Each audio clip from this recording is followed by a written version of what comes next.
ہمارے پاس اگر اولاد کی تربیت ہے، اولاد کی تعلیم ہے، تو سب سے پہلے ہمیں انتخاب ہونا چاہیے کہ اچھی تعلیم کسے کہتے ہیں۔ تعریف و توصیف یہ بندے کے مزاج میں خوشی پیدا کرتی ہے اور دلوں میں نور بھی پیدا کرتی ہے۔ اس کے علاوہ کبھی غم زیادہ ہو، مشکلات زیادہ ہو، پریشانیاں زیادہ بنیں، اس وقت حضور کی تعریف و توصیف ایک خوشی کا سامان پیدا کرتی ہے۔ مسلسل ہم انفرادی طور پر، گھریلو طور پر، خاندانی، اپنی سوسائٹی، معاشرتی، بلکہ اب تو ملکی سطح، بلکہ پوری دنیاوی سطح پر ہم پریشان ہیں۔ اب زیادہ حق بنتا ہے بندہ مومن کا کہ حضور کی تعریف و توصیف کے ذریعے سے اپنے دلوں کو ٹھنڈک پہنچائے، کچھ غم ہلکے کیے جائیں، محفل ہو، میلاد ہو، حضور کی تعریف و توصیف ہو، دلوں کو سکون ملے، ورنہ ہر جگہ سے کوئی بھی اچھی خبر کی کوئی امید نظر نہیں آتی۔ پریشان انسان اپنی انفرادی زندگی سے لے کر اعلیٰ سطح کی زندگی تک پریشان ہے۔ کاروبار ٹھیک نہیں چل رہے ہیں، تعلیم و تربیت میں فرق آ چکا، اچھے رزلٹ نہیں آ رہے ہیں، محنتیں نہیں ہو رہی ہیں، لیکچر ٹھیک نہیں ہو رہے ہیں، فلاں نہیں ہو رہے ہیں، ہر چیز میں کوئی نہ کوئی جڑا ہوا ہے کہ پریشان ہے، کاروبار متاثر ہیں، بڑے چھوٹے سب کاروبار متاثر ہیں، مزدوروں کی مزدوری ادا نہیں کی جا رہی، مزدور ٹھیک ڈھنگ سے کام نہیں کر رہے ہیں، ایک دوسرے کے ساتھ ہر پریشانی کو دیکھیں تو لگتا ہے کہ کوئی شعبہ ٹھیک ٹھاک نہیں چل رہا ہے۔ اس میں اطمینان کی ایک بات یہ ہوگی کہ حضور کی تعریف و توصیف ہمیں بہت اطمینانیت عطا کرے گی۔ ہر شخص حل تلاش کر رہا ہے اپنی پریشانی کا، کہ مجھے پریشانی کا حل کہاں سے ملے، اور انسان کی زندگی ایک دائرے کے ساتھ محدود ہے، وہ اس انداز کی کہ وہ جس دائرے میں رہتا ہے اسی دائرے میں اس کا حل تلاش کرتا ہے۔ میں اس قسم کا پریشان ہوں تو میرے اس پریشانی کا حل کیا ہوگا؟ آپ ہر شخص کو دیکھیں وہ پریشانی کا حل۔ ہم تقریریں سنتے ہیں، اس میں یہ بیان کیا جاتا ہے کہ ولا رطب ولا یابس الا فی کتاب مبین، کہ کوئی تر اور خوش شے ایسی نہیں جو قرآن میں موجود نہ ہو، اور ہر چیز کا حل قرآن میں موجود ہے، یہ بیان کیا جاتا ہے۔ لیکن ہم یہ سب سننے کے باوجود بھی ہمارا طرز عمل یہی ہوتا ہے کہ ہم اپنی پریشانی کے حل کے لیے کسی نہ کسی دوسرے سے رائے ہموار کرتے ہیں، کوششیں کرتے ہیں، ایک دوسرے سے معلومات اکٹھا کرتے ہیں۔ ابھی آپ دیکھیں ملکی سطح پر اگر اپنی پریشانیوں کا تذکرہ کرنے بیٹھیں تو ہر کوئی پریشانی ہی کی ایک کہانی گناتا ہے، نہیں یہ حالات چل رہے ہیں، یہ حالات چل رہے ہیں، میڈیا بک چکا ہے، فلاں، اب عدلیہ بھی محفوظ نہیں ہے، فلاں ہے، یہ ہے، سب ہے۔ انسان کے پاس پریشانی معلوم ہونے کے بعد اس کی حل کی تلاش یہ عقل مند آدمی کی علامت ہے۔ میں ایک محفل میں موجود تھا، اس محفل میں ہندوستان کے مسائل سے متعلق محفل کی گئی تھی، ارباب و علم و دانش کی، اور بڑے بڑے صحافی لوگوں کو بلایا گیا تھا۔ ہم نے بھی ایک چھوٹی سی صحافت شروع کی تھی، اسی صحافت کے ضمن میں ہمارا بھی نام آ گیا تھا، ہم بھی چلے گئے۔ اس محفل کی ایک اچھی بات جو مجھے آج تک اپنے لیے نقش عمل بناتی ہے، سارے لوگ آئے تھے اور وہ مسلمانوں کے مسائل کے حل کرنے کے لیے آئے تھے۔ تو جو پہلے استقبالی خطبہ تھا، انہوں نے یہ کہا کہ ہر آنے والا مقرر یا ہر آنے والا صحافی یا ہر آنے والا خطیب ہمیں یہ بتائے گا کہ ہم اپنے مسائل سے نکل کیسے سکتے ہیں۔ ان کا جملہ یہ تھا۔ پھر اس کے بعد اس کی وضاحت کرتے انہوں نے کہا کہ ہمارے اندر کمیاں کیا ہیں، کمزوریاں کیا ہیں، یہ بتانے کے لیے کوئی نہ آئے، آپ سب جانتے ہیں، حل بتائیے کیا ہے۔ اس میٹنگ کا پورا خلاصہ مجھے سمجھ آئی بات یہ کہ یہاں اب مسائل بتانے کے لیے نہیں آ رہے ہیں، صرف حل بتائیے کیا کرنا ہے۔ ہماری صبح سے لے کر شام تک کی مجلسیں اسی میں لگی ہوئی ہیں کہ بھئی پریشان کتنے ہیں ہم، یہ معلوم کرنے کے لیے کہ یہ پریشانی ہے، یہ پریشانی ہے۔ ہمارے محلے میں یہ ٹھیک نہیں ہے، ہمارے شہر میں یہ ٹھیک نہیں ہے، ان کام ٹھیک نہیں کر رہا ہے، یہ نہیں کر رہا ہے، ان نہیں کر رہا ہے، ساری کیفیت گفتگو سب اسی پہ ہے کہ ہم پریشان کتنے ہیں۔ لیکن ایک مجلس بھی ایسی مشکل سے ملتی ہے کہ بھئی حل کیا ہے وہ معلوم کریں۔ اب شاید میں اس کو بتانے کے بعد ایک سوال ہوگا مجھ سے بھی کہ مولانا آپ ہی بتاؤ حل کیا ہے۔ آپ بھی تو یہی بتا رہے ہیں، پریشانی ہی تو بتا رہے ہیں آپ بھی۔ چلیے میں آج کوشش کروں کچھ حل بتانے کی کہ حل کیا ہے۔ حل اگر چند جملوں میں سمجھنا ہے تو چند جملوں میں سمجھا جا سکتا ہے، تفصیلی سمجھنا ہے تو تفصیلی سمجھا جا سکتا ہے۔ حل یہ ہے کہ ہر انسان جس شعبہ حیات سے بھی جڑا ہوا ہے اس شعبہ حیات میں 3 باتوں پر وہ دھیان دے۔ ایک، اس شعبہ حیات میں اچھی سوچ کیا ہو سکتی ہے۔ دوسرا، اس اچھی سوچ کو عمل کے میدان میں ہم بے عین ہی کیسے اتار سکتے ہیں۔ تیسرا، اس عمل کو خراب ہونے سے بچا کیسے سکتے ہیں۔ یہ 3 چیزیں ہر آدمی اپنے شعبہ حیات میں یہ دیکھ لے تو حل ضرور نکلے گا۔ حل نکلے گا ہی نہیں، حل ہو جائے گا۔ ایک ہوتا ہے حل کا نکلنا، پھر اس کے بعد اس پر عمل کرنا۔ دوسرا یہ ہے کہ حل نکل بھی جائے گا، حل پر عمل بھی ہو جائے گا۔ میں ان باتوں کو پھر دوہرا دیتا ہوں۔ اس کے متعلق اچھی سوچ کا ہونا، صرف سوچ کا نہیں ہونا، اچھی سوچ کا ہونا، پھر اس اچھی سوچ کے مطابق عمل کا ہونا، پھر اس اچھے عمل کو خراب ہونے سے بچانا۔ یہ 3 باتیں ہم اپنی زندگی کے جس شعبے سے بھی جڑے ہوئے ہیں اگر اس کو کرنے چلے جاتے ہیں تو بہت سارے حل نکلیں گے، اور اس کے بعد یہ لفظ نہیں نکلے گا کہ فلاں وہ نہیں ہے، یہ نہیں ہے، یہ نہیں ہے۔ کیونکہ ہوتا یہ ہے کہ یہ جو نکالی جاتی ہیں اسی وجہ سے نکالی جاتی ہیں کہ یا تو آدمی اچھی سوچ نہیں رکھتا ہے، اگر اچھی سوچ رکھتا ہے تو اچھی سوچ کے موافق عمل نہیں کرتا ہے، اچھی سوچ کے موافق عمل بھی کرتا ہے تو اپنے آپ کو خراب ہونے سے بچا نہیں پاتا ہے۔ تبھی جا کر ہر شعبے سے یہ انگلیاں اٹھنے لگتی ہیں کہ یہ کم ہے، یہ نہیں ہے، یہ نہیں ہے، یہ نہیں ہے۔ ایک 2-3 جملوں میں نے پورا مطلب بتا دیا۔ اب اس کو آپ جزیات کے اعتبار سے نکالتے جائیں، جوڑتے جائیں، اس کو منتخب کرتے جائیں، آپ سب ملیں گے۔ آپ اس کو اگزامپل میں لے لیں۔ ہمیں جب کوئی دعوت کرنی ہوتی ہے تو سب سے پہلے دعوت کے مینو تیار کیے جاتے ہیں، طے کیے جاتے ہیں کہ کیا بنے گا۔ یہ سب سے پہلے سوچ تیار ہو رہی ہے۔ اب اس سوچ کے بعد یہ عمل نہیں شروع ہوتا ہے کہ جتنے مینو تیار ہوئے دعوت کے لیے، 1000 آدمی کی دعوت ہے، اس کے لیے جو مینو تیار ہوا ہے پکانے میں ہی جاؤں گا۔ اس کے بعد سب سے پہلے یہ کام کیا جاتا ہے کہ اس اچھی سوچ کو عمل میں لا کون سکتا ہے۔ اچھے باورچی کا انتخاب، کہ بیان ہی ہماری جو سوچ ہے کہ یہ ڈشز بننی چاہیے، اس کے موافق عمل کون لا سکتا ہے، تو کہا کہ وہ عمل میں یہ لا سکتا ہے اچھا باورچی لوگ۔ کہا اچھے باورچی میں بھی کبھی آپ دیکھیں ڈسکس ہوتی ہے، ارے نہیں یار اس وقت وہ کھانا خراب بنا دیا تھا اس نے۔ باورچی تو اچھا ہے، اس کا مطلب ہے کبھی کبھار اگر اس نے اپنے آپ کے کھانے کو بچا نہیں پایا تھا تو اس کے ساتھ یہ لفظ لگ گیا۔ تو اب اس میں وہ ڈھونڈتے ہیں کہ نہیں اس کا ہاتھ بہت صاف ہے، کبھی اس سے غلطی نہیں ہوتی۔ تو 3 چیزیں ہم ملحوظ رکھتے ہیں۔ اب آپ اور آئیں، آپ کو اپنی ہی شادی میں یا کوئی شادی منتخب ہوتی ہے تو دولہے کے لیے جو کپڑے منتخب ہوتے ہیں سب سے پہلے یہ سوچ ہوتی ہے کہ بھائی سب سے اچھی شیروانی لے۔ کپڑے کا انتخاب ہوا اور بڑی بڑی کمپنیوں کے کپڑے کا انتخاب، پھر اس کے بعد اب گھر کے محلے کے ٹیلر کو لے جا کے تو دیتے نہیں۔ اب میری جو سوچ ہے اس کو اچھے عمل کرنے والے کے اس میں منتخب کرنا ہے۔ اب اچھا عمل کرنے والا کون؟ کا بہت ٹاپ کا ٹیلر ہے، اس کو لے جا کے دیتے۔ پھر اس کے بعد اس شیروانی کی شادی کے دن تک حفاظت ہوتی ہے۔ پھر اس کے بعد شادی کے دن بھی اس شیروانی کو خراب ہونے سے بچانے کے لیے پھول فلاں چیز، ارے نہیں یار شیروانی خراب ہو جائے گی، وہ ہو جائے گی، 3 عمل کرتے ہیں۔ تب جا کے دولہا لگتا ہے تو تعریف کی ایک پھول آتے ہیں اس کے لیے۔ آپ ہر شے میں دیکھیں ان 3 چیزوں کی آمیزش ملے گی۔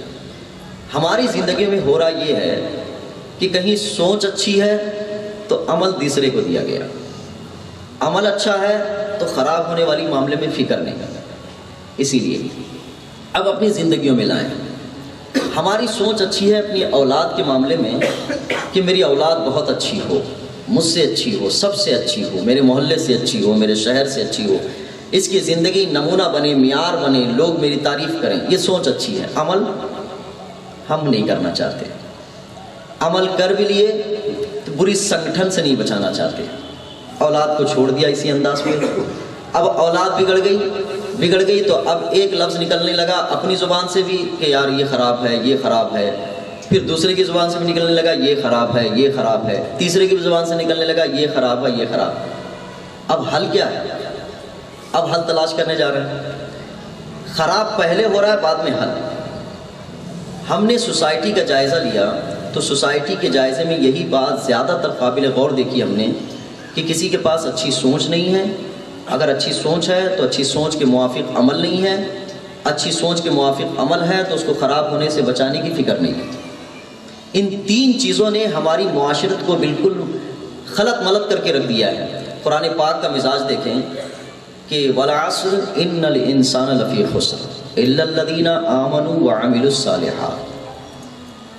کہا قرآن نے یہ بڑا مزاج دیا ہے. کہا کہ سارے انسان گھاٹے میں ہیں. کہا کہ سب گھاٹے میں ہیں. یعنی جو آج ہم اور اپنی معاشرت میں یہ کہہ رہے ہیں کہ بھئی یہ ٹھیک نہیں، یہ ٹھیک نہیں، یہ ٹھیک نہیں، گھاٹا ہی تو بتا رہا ہے. قرآن نے بھی کہا ان الانسان لفی خسر، سارے انسان گھاٹے میں.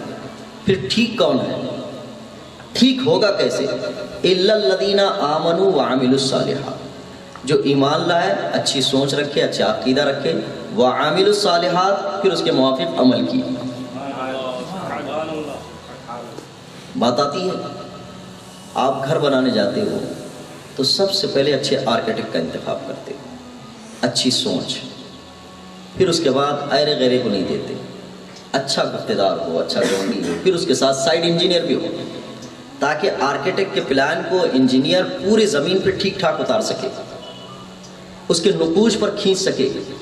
مان لیں اچھے آرکیٹیکٹ کا انتخاب کیا آپ نے اور اچھا انجینئر نہیں دیا، گونڈی پہ چھوڑ دیا، کیا بنے گی عمارت؟ سب جانتے ہیں. پھر اس کے بعد وہ چیز بھی دیکھتے ہیں کہ گھر خراب نہ ہو، لمبی یہ خراب نہ ہو، دروازہ خراب نہ ہو، کھڑکی خراب نہ ہو، اس کا ڈیکوریٹ خراب نہ ہو، اس کا کلر خراب نہ ہو، اس کی دیوار خراب نہ ہو، اس میں کریشز نہ آئے. یہ سب چیزوں میں دیکھتے ہیں. اب ہمیں اور آپ کو یہ چیز دیکھنا ہے کہ ہم زندگی کے جس شعبے سے بھی جڑے ہوئے ہیں ہم اس شعبے میں ان تین چیزوں کو فالو کرتے ہیں کہ نہیں کرتے. اگر ہم نے کر لیا تو یہ چیز ہمارے لیے بہتر ہو سکتی ہے کہ ہر پریشانی کا حل ہمیں مل جائے. پھر ہر پریشانی کے حل میں ہم آگے بھی بڑھیں. ہمارے پاس اگر اولاد کی تربیت ہے، اولاد کی تعلیم ہے، تو سب سے پہلے ہمیں انتخاب ہونا چاہیے کہ اچھی تعلیم کسے کہتے ہیں، اچھی تربیت کسے کہتے ہیں. یہ ہمیں پتہ ہونا چاہیے. اگر اس کو پتہ کیے بغیر ہم اچھی تعلیم اور تربیت کا ایک گول لے کے بیٹھے ہوئے ہیں کہ اچھی تعلیم اور تربیت کریں گے، میں نہیں کہتا آپ اٹھائیں کسی بھی معاشرت کے آدمی کو اور آپ سے پوچھیں کہ بھئی اچھی تعلیم و تربیت کسے کہتے ہیں. ہر ایک کے پاس ایک اپنی الگ فکر ہے. وہ کہتا ہے کہ 4 لوگ تعریف کریں یہ اچھی تعلیم و تربیت ہے. اب تو اولاد کو تعلیم و تربیت میں یہی کہا جاتا ہے بیٹا اگر تم فیل ہو جاؤ گے تو بتاؤ تمہارے چچا کیا بولیں گے. اتنا اچھا آدمی ہو کہ تمہارے چچا تو تمہاری پھر برائی کریں گے، میرے اوپر تھوکیں گے، میری ناک کٹ جائے گی. آپ دیکھیں گے یہ معیار بن گیا ہے. یعنی چچا کو خوش کرنے کے لیے بچوں کی تعلیم و تربیت ہو رہی ہے، وہ چچا کے لیے ہو رہی ہے. تعلیم و تربیت کہتے کس کو ہیں؟ ہم نے اس کو چھوڑ دیا. اس کی اچھی سوچ و فکر نہیں ہے ہمارے پاس کہ ہم اچھی سوچ و فکر اس میں کیا رکھیں. پھر اچھی سوچ و فکر کے بعد اس پر عمل بھی ہونا اسی انداز کا. اب عمل کیسے ہوتا ہے اچھی تعلیم و تربیت کے معاملے میں؟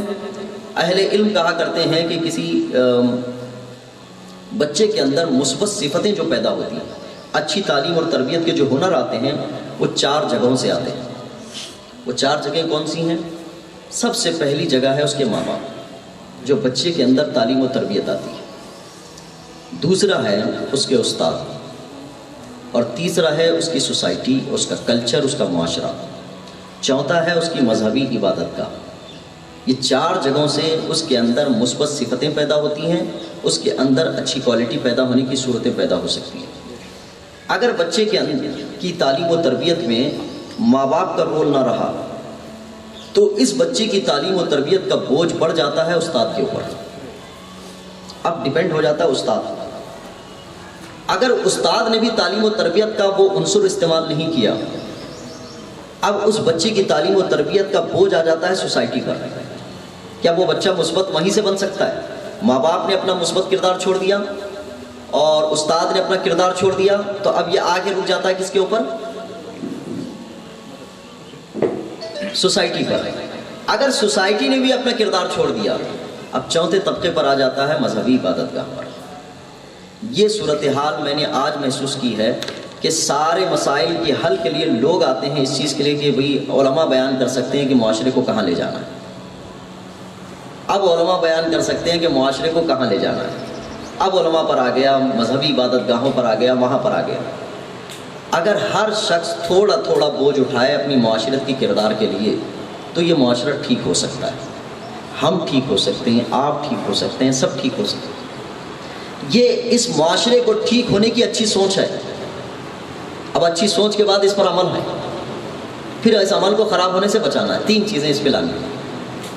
معاشرتی آج جو کیفیت ہماری ہے، میں ہر چیز پہ غور کر رہا ہوں تو یہی چیز مجھے سمجھ آ رہی ہے کہ لوگوں نے معاشرے کو اپنے اسباب، آلات، اپنی کیفیت کے اعتبار سے ایک غبارے کی طرح بنا دیا ہے کہ جس میں ہوا پھونک دی ہے، اس میں دھاگا بھی لگایا ہے، دھاگا لگا کے اس کو کھلا چھوڑ دیا ہے اور سب کو کہہ رہے ہیں کہ اس پہ گرفت کرو، اس کو پکڑو۔ تو کھلا چھوڑ کے بعد میں پکڑنے کا کام کیا جا رہا ہے۔ اب جو آدمی جس کا ہاتھ پہنچ سکتا ہے، جس کی رسائی پہنچ سکتی ہے، وہ دھاگے کو پکڑ کے اس جگہ پہ لا کے باندھ کے اس کی نمایاں صورت رکھنی ہے، لیکن ہر ایک کے ہاتھ سے نکل چکا ہے۔ کوئی بھی اب معاشرت کو ٹھیک کرنے کے طرز پر آنا نہیں چاہتا، وہ کھلا ہی رہنا چاہتا ہے۔ اگر کسی باہمت آدمی نے وہاں تک پکڑ کے لایا یا اس غبارے کے قریب تک بھی گیا، آج کی معاشرت میں سب سے زیادہ تعریف اس کی ہو رہی ہے۔ اسی کو کہا جا رہا ہے کہ ہاں یہ پہنچا تو صحیح وہاں تک، اتنی تو اصلاح کر لی اس نے، اتنی تو اصلاح کے نام پر اس کی تعریف و توصیف کی جا رہی ہے، اور وہ خود بھی اپنے آپ کو یہ سمجھا ہوا ہے کہ میں نے بہت زیادہ اصلاح معاشرہ کر لیا۔ میرے حضور نبی کریم صلی اللہ علیہ وسلم ارشاد فرماتے ہیں کہ اللہ تبارک تعالیٰ نے مجھے کئی چیزوں کا اختیار دیا۔ اختیار کو میں نے جب ایک ایک چیز کا میں نے اختیار لیا کہ میں اس چیز کا اختیار لیتا ہوں، اس میں ایک بات میرے اختیار کے لیے یہ تھی کہ میں امت میں زیادہ سے زیادہ مسلمان بنانا چاہتا ہوں، کہ زیادہ سے زیادہ میری امت جہنم کی طرف جاتی تھی، میں انہیں کھینچ کھینچ کے واپس لاتا۔ جہنم میں جانے کی کیفیت یہاں تک پہنچتی تھی کہ کوئی جہنم میں جھانک رہا ہے، میں اس کو بھی پکڑ کے لاتا۔ کوئی ایسا تھا کہ اپنا آدھا دھڑ جہنم میں گھسا چکا ہے، میں کمر پکڑ کے کھینچتا اس کو، یہاں تک لے آتا میں۔ یہ نبی کریم صلی اللہ علیہ وسلم کی عادت کریمہ تھی۔ قرآن پاک نے ذکر کیا اللہ کے رسول صلی اللہ علیہ وسلم کی اس کیفیت کو کہ اے نبی اپنی جان کو ہلاکت میں نہ ڈالیں، آپ دین کی دعوت کریں، ہم اسلام آپ لوگوں تک پہنچائیں گے۔ ورنہ حضور کا شوق یہ تھا کہ جب تک اسلام اس کو سمجھا نہ لیں، اس کو اسلام کے دامن میں نہ لا لیں، اکتفا نہ فرماتے، اطمینان نہ فرماتے، یہاں تک کہ جن لوگوں کو حضور دعوت و تبلیغ فرمایا کرتے، کبھی صحابہ معترض ہوتے کہ یا رسول اللہ ان کے ساتھ یہ سلوک نہ کیا کریں، اس سے سلوک سے جو ہے مسلمانوں میں یہ ہوگا۔ حضور فرماتے کہ میرا ارادہ ہے کہ وہ اسلام کے دامن میں آ جائے، یہ آ جائے۔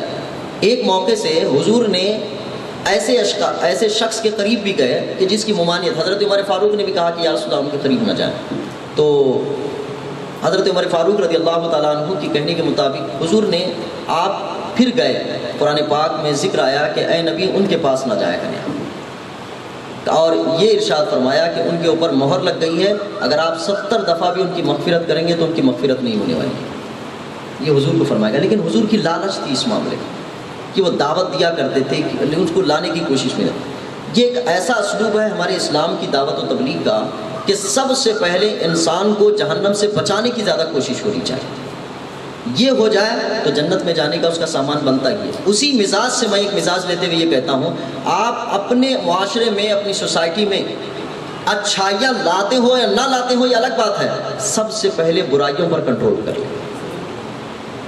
برائیوں پر اگر کنٹرول ہوگا تو اچھائیاں کم بھی ہوں گی، تب بھی بندہ اللہ کی بارگاہ میں سرفروش ہو سکتا ہے۔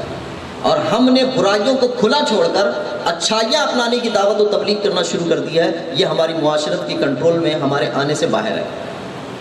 آپ بچے کو موبائل بھی دیتے ہیں اور یہ کہتے ہیں کہ بچہ ٹھیک ٹھاک تربیت میں بھی آ جائے، یعنی کھلا بھی چھوڑتے ہیں اس کو اور اس کو پکڑنے کی بھی بات کرتے ہیں جس میں وہ کھلا جاتا ہے۔ میں صرف موبائل کی تشخیص نہیں کر رہا کہ موبائل پہ جا کے ٹھیک ہے، بچے کو صبح سے لے کر شام تک تعلیم و تربیت کے بہت کم مرحلے دیتے ہیں، کھلے ذہن سے اس کو گھومنے پھرنے کا موقع دیتے ہیں، پھر آپ چاہتے ہیں کہ تعلیم و تربیت کا عنصر اس کی تربیت میں زیادہ آئے، یہ مشکل کام ہے۔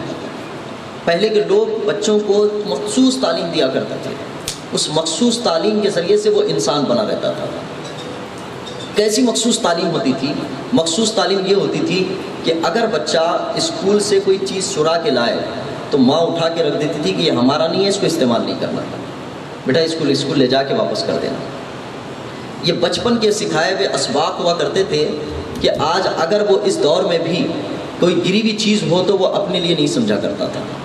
بڑے دور میں جب بڑا ہو جائے، اگر کل کو چل کے وہ بہت بڑا لیڈر بھی بن جائے تو اس کے دل و دماغ میں بات یہی ہوتی تھی کہ بھئی مجھے یہ نہیں لینا، یہ میرا سامان نہیں۔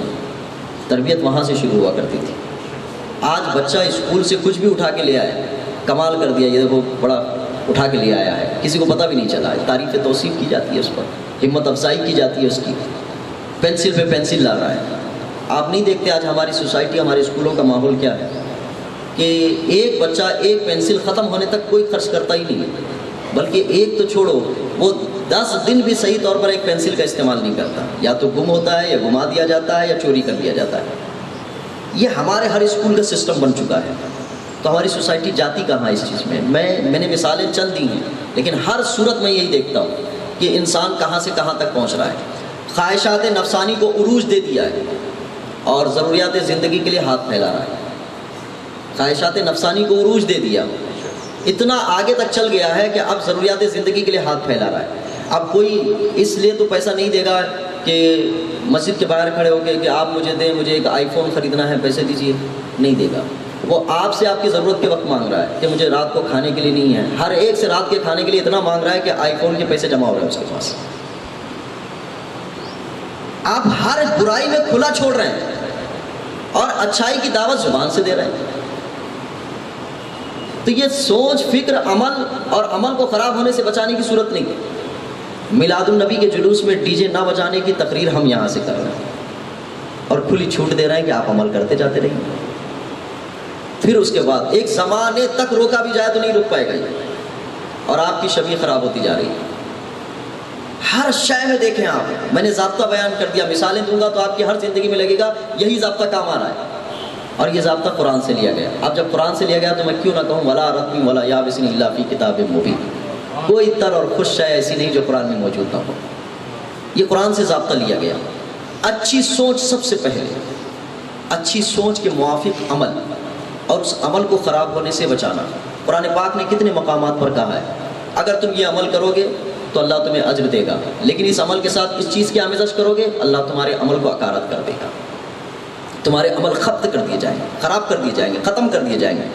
کہا کہ لا تبطلوا صدقاتکم بالمن والاذى، کہ صدقات دیتے ہو اللہ کے یہاں سے وعدہ ہے جو تم خرچ کرتے ہو اللہ کے یہاں 10 گنا ملے گا۔ اللہ نے یہ صدقات کی ترغیب عطا فرمائی، پھر 10 گنا دے گا، اللہ فضل فرمائے گا 70 گنا دے گا، فضل فرمائے گا 100 گنا دے گا، فضل فرمائے گا انلمیٹڈ دے گا۔ یہ بیان فرما دیا، لیکن اس کے ساتھ یہ بھی فرمایا جب تم اس سوچ پر عمل کر لو گے تو اس عمل کو خراب ہونے سے بھی اپنے آپ کو بچاؤ۔ لا تبطلوا صدقاتکم بالمن والاذى، اپنے صدقات کو خراب مت کرو احسان جتا کر۔ آپ دیکھیں قرآن کی تعلیمات کی ساری تھیوری اسی پر ہے کہ آپ سوچ اچھی رکھیں پہلے، پھر اس کے موافق عمل کریں، پھر عمل کے بعد اس کو خراب ہونے سے بچائیں۔ آپ اپنی زندگی کا بھی جائزہ لیں۔ جو لوگ جو دکان پہ بیٹھتے ہیں، اپنی دکان کا ایک کاؤنٹر بنایا ہوا ہے تو اس میں سب سے پہلے اس نے اچھی سوچ بناتا ہے کہ اچھے سے کاؤنٹر ہونا چاہیے، پھر اچھے بڑے کا استعمال کرتا ہے، پھر روزانہ دکان پہ بیٹھ کر اس کو صاف کرتا رہتا ہے خراب نہ ہو، تب جا کے وہ کتنے دنوں تک ٹک جاتا ہے۔ یہ ہے کہ نہیں؟ آپ ہر شے میں تلاش کر لیں اس کو، اچھی سوچ کے موافق عمل، اچھی عمل کو خراب ہونے سے بچانا۔ میں سب جب دیکھتا ہوں تعلیم، تربیت، ہنر، فن، معاشرت، ساری چیزوں میں بہت جگہ اچھی سوچ کا فقدان ہے، اچھی سوچ ہی نہیں ہے۔ آپ عمل زندگی بھر کرتے رہیں گے تو ٹھیک آئے گا ہی نہیں کرتے۔ بہت جگہ اچھی سوچ ہے لیکن اس کے موافق عمل نہیں ہو رہا ہے، رزلٹ تب بھی ٹھیک نہیں آئے۔ اچھی سوچ کے موافق عمل ہو رہا ہے لیکن کام ساتھ میں ایسے بھی کرتا جا رہا ہے کہ آگے چل کے خراب ہوگا. پھر اپنے آپ کو انسان ہاتھ اٹھا کے بیٹھے گا، کہے گا کہ یار میرے کو جہاں تک کرنا تھا میں نے کیا. نہیں، آپ نے پورا کام کیا ہی نہیں. آپ کو کرنا یہ چاہیے تھا کہ اچھے کام کو خراب ہونے سے بچانے کا بھی وہیں پہلے طے کرنا تھا.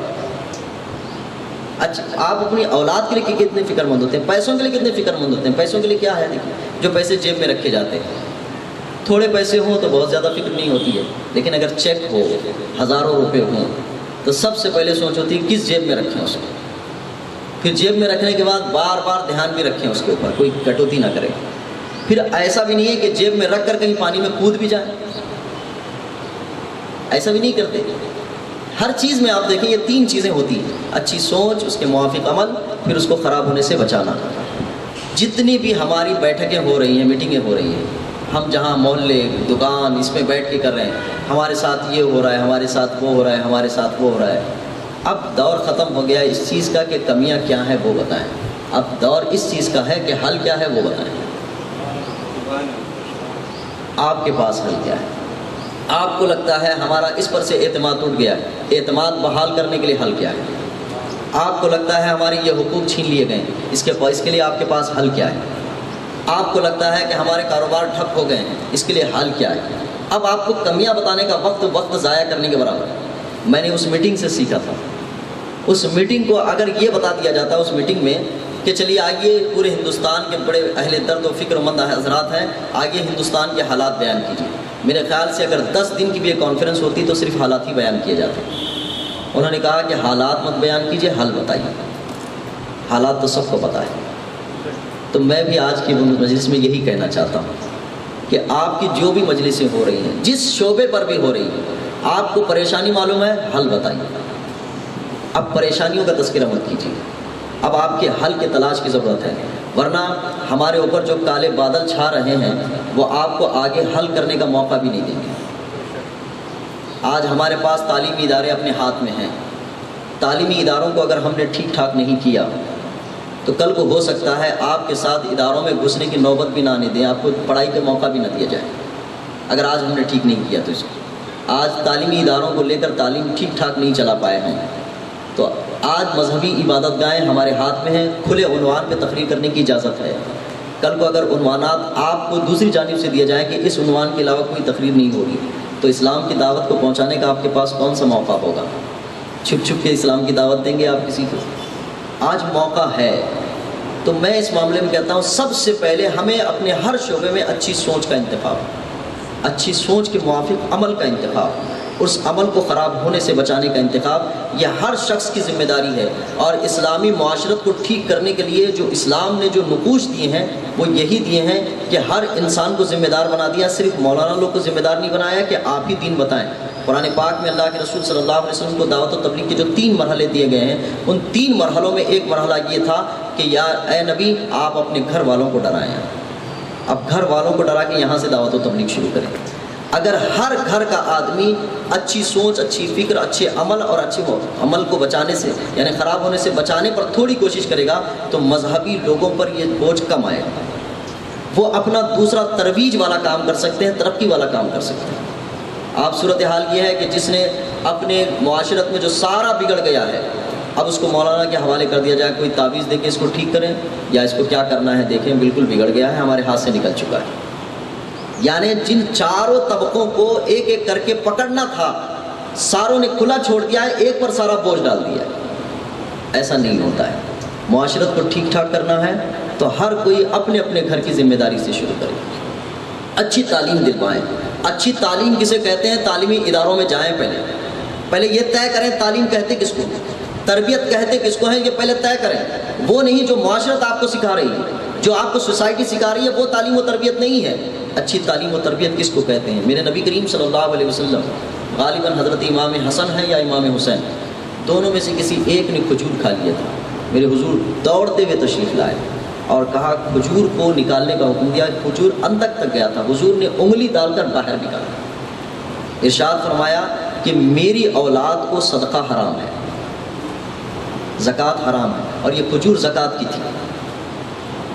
اب میں یہ کہہ رہا ہوں کہ یہ تعلیم و تربیت ہے جو ہمیں دی گئی ہے. لیکن ہم جو تعلیم و تربیت کر رہے ہیں، بچہ لا رہا ہے کہاں سے، کھا رہا ہے کہاں سے، کما رہا ہے کہاں سے، کوئی فکر نہیں، کہیں سے بھی لائے پیٹ بھرے یا جہنم پوری جیسے بھر جائے، بس ہمیں اس کی فکر ہے۔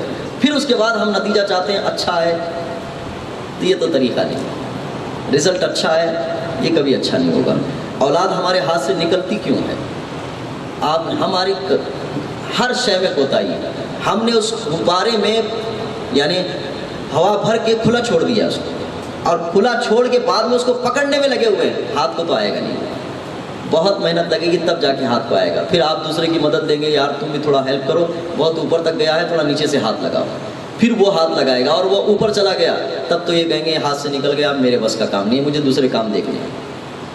میں نے اجمالی طور پر کئی چیزیں بتائی، آج کوئی عنوان دیا نہیں گیا تھا اور عنوان کا اعلان بھی نہیں تھا، تو جو ایک چیز تھی ہماری، اب مسئلہ آیا بابری مسجد کا، اب ہر ایک کی ایک فکر ہے کرنا کیا چاہیے، ارے میڈیا ان کا ہو گیا ہے، عدلیہ اپنا کام کرنا بند کر دیا، اب خالی پریشانیاں، سارے مسائل، کرنا حل کیا ہے اس کا مسئلہ ہے، اس کی میٹنگیں ہو رہی ہیں، سب یہ کر رہے ہیں، تو میں سب سے کہتا ہوں کہ بھی ہمارے پاس اچھی سوچ نہیں ہے کہ ہر چیز میں یہ ہوتا ہے کہ انسان کو کرنا چاہیے۔ اس پہ آپ کو اہل علم کی دعوتیں منتخب کر کے کہ بھئی اب ہم کس ملک کے کس حصے سے جاتے ہیں، اب یہ ترکیبیں بنانا پڑے گا ہمیں۔ ہماری ایک انفرادی زندگی، ہمیشہ ہمیں انفرادی زندگی سے زندگی نہیں گزارنا ہے، ہماری انفرادی زندگی جو متاثر ہونے والی ہے وہ اجتماعی زندگی سے متاثر ہونے والی ہے۔ ہم جس ہوا کے نیچے چل رہے ہیں، ہم جس ماحول میں رہ رہے ہیں، وہ ماحول سب سے زیادہ ہمیں اثر انداز کرے گا، اور وہی ماحول ہماری انفرادی زندگی کو بھی متاثر کرے گا۔ اور ہم نے سمجھا کہ نہیں ہمارا گھر سیف ہے، ہمارے گھر میں کیا ہے، اے سی لگی ہوئی ہے، ہمیں گرمی تو کبھی لگے گی نہیں، میرے گھر میں بھی اے سی ہے، میری گاڑی میں بھی اے سی ہے، میرے دکان میں بھی اے سی ہے، مجھے کیا گرمی لگے گی، جن کو گرمی لگ رہی ہے ان کو فکر کریں۔ نہیں، آپ کی اے سی خراب بھی ہونے والی ہے، آپ کو بھی آئے گی یہ بات، سب کو آئے گی، تو اجتماعی فکر بھی کرنی پڑے گی۔ فکر سے مراد اب حل تلاش کرنا ہوگا۔ حل کیا ہو سکتا ہے؟ انفرادی زندگی کا، اجتماعی زندگی کا، ملک کی زندگی کا، اس کا حل تلاش کرنا پڑے گا، اور حل تلاش اسی صورت سے ہوگا، آپ سب سے پہلے یہ طے کرنا ہوگا کہ ہم اس ملک میں رہنا کیسے چاہتے ہیں، غلام کی حیثیت سے کہ آزاد کی حیثیت سے۔ یہ فکر لائے گی آپ کو اس چیز کی طرف۔ اگر آپ نے یہ طے کر لیا کہ غلام کی حیثیت سے رہنا ہے، جتنے بڑے ادارے بنا لیجئے، جتنی بڑی بزنس بنا لیجئے، جتنی بڑی جائیدادیں بنا لیجئے، رہیں گے تو غلام ہی۔ اگر یہ طے کرنا ہے کہ آزاد رہنا ہے، تو پھر آپ اس کے موافق عمل بھی شروع کر دیجیے، پھر اس عمل کو خراب ہونے سے بچانے کی فکر بھی کرنے لگے۔ چند باتیں اشارے کے طور پر کہہ دی، اللہ مجھے آپ کو عمل کی باتیں نصیب